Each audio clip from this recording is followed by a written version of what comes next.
I've met the man as well. I've talked to him. He was fantastic. He was sharp. I had questions. When was that? That was in May. He was sharp? Yeah. How sharp?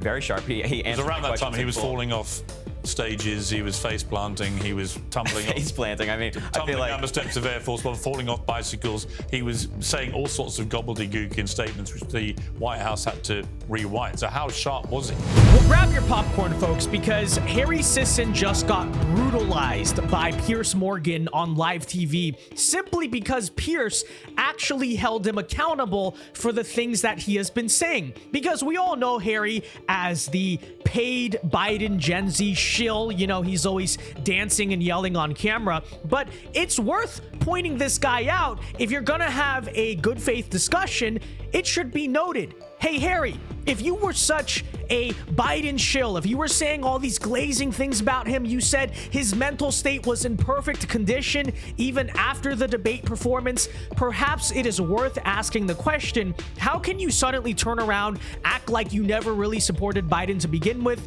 and are now all in for Kamala Harris? You're not going to call out the coup against your beloved president. Now we all know the real reason why, but that said, let's take a listen to Piers Morgan actually asking Harry Sisson about his ridiculous shill behavior. So that said, folks, if you enjoy the content, be sure to hit that like button, subscribe to the channel if you are new, and without further ado, let's get into this. A professional wrestler and Fox News contributor Tyrus and TikTok influencer Harry Sisson. Well, welcome to both of you. Harry, I want to start by playing a little clip of you last time you appeared on my show. Who do you think the two nominees will be in the end, and who will win?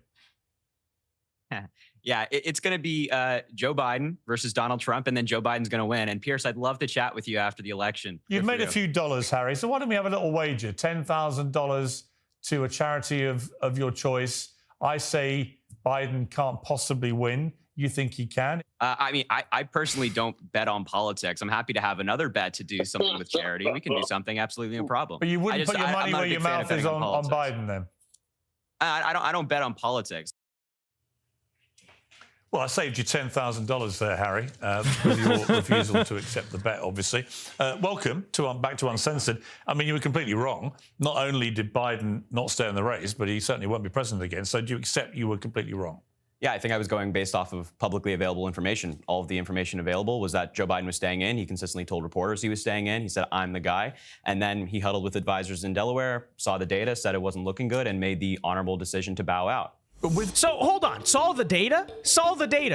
So it's one thing to say you thought Biden was going to be the nominee. Yes, it was an open question of whether or not they would actually replace Biden. And I'll take responsibility. Even I personally didn't really think they were going to do it. But that said, saw what data?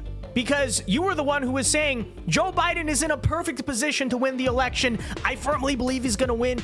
Okay, so what data? What data? So are you saying you were lying about Biden being in the lead, which he clearly wasn't? Again, these are all questions that are relevant and should be asked of Harry Sisson if we want to take him as a legitimate personality and not, again, just a paid shill. But anyways. With respect, why would a young, dynamic guy like you, how old are you? 21. You're 21, so you're 60 years younger than Joe Biden. That's right. Right, it was blatantly obvious to everybody that Biden was done. And Harry clearly knew that. He ran cover for it, and he still defended it. Simple enough. After the debate, why would you continue to pretend that he wasn't? Right.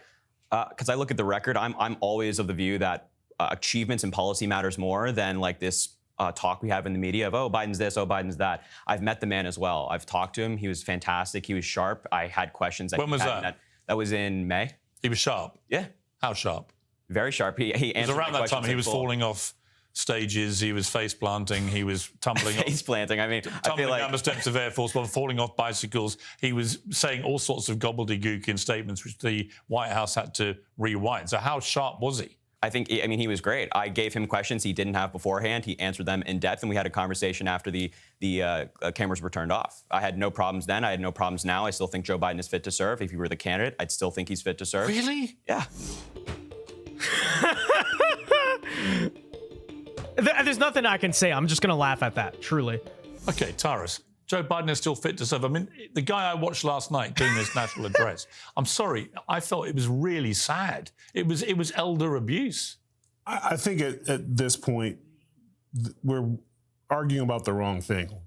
Whether he's fit to serve or not fit to serve, history was made in the sense that the donors basically said no more money. Right. And they don't do that because they think, oh, the polling shows you're down this month. So the ugliness of this is that Joe Biden's legacy is going to be affected because of what happened. The policies and stuff that we're running historically didn't ever fit Joe, which people raise their eyebrows to. And then you're seeing all this cover up of how sharp he was, and that's a interesting word because it's used a lot. And I always find when different people all use the same word, it's a talking point.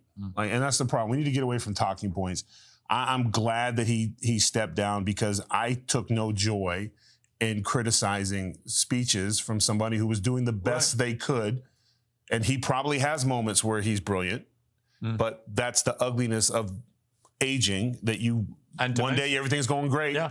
And it's happened to us all. Like one day, like wrestling, I'm throwing guys around, and one day I'm a step slow. It happens. And you'll have good days and you have bad days. And that's great in any other profession but being the president of the United States and basically the policeman of the world. You know, what I was struck by... But by the way, he made a point there in the beginning that we shouldn't gloss over, which is that it was obviously a coup, right? It was not Joe Biden just deciding he wanted to step down. They took him out, right? Obama, Pelosi, all the top-ranking Democrats threatened the 25th Amendment against him, allegedly, and that's the reason he actually left the race. So my question, again, for Harry Sisson is this. What's up with that? Why are you just sitting around pretending like that didn't happen? Now you're all behind Kamala Harris. You love Joe Biden so much, but you're not remotely questioning the reason he was pushed out of office by the elites undemocratically within your own party. It just goes to show how insincere the kid really is. But being the president of the United States and basically the policeman of the world. You know, what I was struck by, Harry, last night was he kept talking about, you know, the threat to democracy and the importance of honesty and integrity in public life and so on. But then he said this about passing the torch. Let's listen to this clip. I've decided the best way forward is to pass the torch to a new generation. It's the best way to unite our nation. No, I'm sorry, Harry. That was just a blatant lie. He didn't decide it was time to pass the torch. Only the day before he quit. Yes. He was absolutely gung-ho. I'm going to be running. I'm going to be president. I'm going to win 4 more years, blah, blah, blah, blah, blah. Even in the speech last night, he said he thinks he still has it in him to do another term of office. But that's not what happened. What happened was the Democrat grandees, Barack Obama, the Clintons, Chuck Schumer, Hollywood stars like George Clooney penning op-ed pieces in newspapers and so on, they all collaborated with the donors, as Tyra said, who yanked the money, to torch him. He was torched by his own side. That's what happened, isn't it? And again, Harry Sisson, who loved Joe Biden so much, has nothing to say about the fact he was cooed out of office. Just tells you everything you need to know, right? I mean, I think it's a combination of things. I think that there was obviously concern among party elites, you might call them. I don't know if that's the word. But Well, there was a concern. There was a poll came out on Sunday morning saying he was 7 points down in Michigan. Right. As Frank Luntz said, one of the 3 crucial swing states. And at that point, bang, the rope was pulled, right? But it's also it was also his decision. He could have stayed in the Nobody believes that, Harry. Nobody believes that. race and said, like, I'm the nominee. I got the votes. I won the primary. I'm going to get the delegates. I'm going to be the nominee. But he looked at the data and made the honorable decision, said, no, I'm not going to. But is he that honourable to do it now? I mean, he's Really sounds great, the but only let's other be honest. Nancy Pelosi walked in and said, we can do it. the easy way or the hard way. Yes, The hard way exactly. The hard way was Article 25. You know what it was like? Goodfellas, one of my favourite films, right? And I happen to know Joe Pesci very well through golf. So it's the scene where Joe Pesci thinks he's going to be the made man. Yes. Right? And the whole build-up, goes thing, and he goes in and they whack him. Right? I think that's what happened with Joe Biden on Sunday. That's exactly what happened. To say that it's like, oh, it's not honorable because it's taking place now, I think is a little bit disingenuous. Well, I only say that because the other 2 Democrat incumbent presidents since World War II who have resigned in election year and decided not to vote did it massively earlier in the process, did it at the start of the year, which gave their replacement the chance to really build proper momentum. And actually have a primary, by the way. Let's not forget this.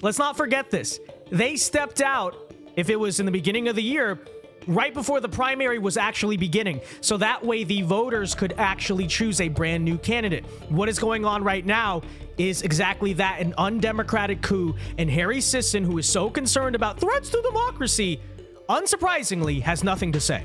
Being Kamala Harris only 4 months, you know, it could end up being, we don't know yet, and she might well turn it around and she might win. So let's put that caveat there. But if she was to lose quite badly, you could look back at it and say that had he pulled out a lot earlier, it would have given her a better chance. But I think we can both agree that the political circumstances back then with like a Lyndon Johnson was different than now, right? The reason it's happening now. Well, not really. In his case, it was the Vietnam War had made him very unpopular. Right. So they thought he would lose. Right. Here, Joe Biden's physical and cognitive state made him increasingly unpopular. And despite all the achievements that people like you queue up to tell us he made, and I'm not disputing some of them are genuine achievements, but his approval rating's at 37%.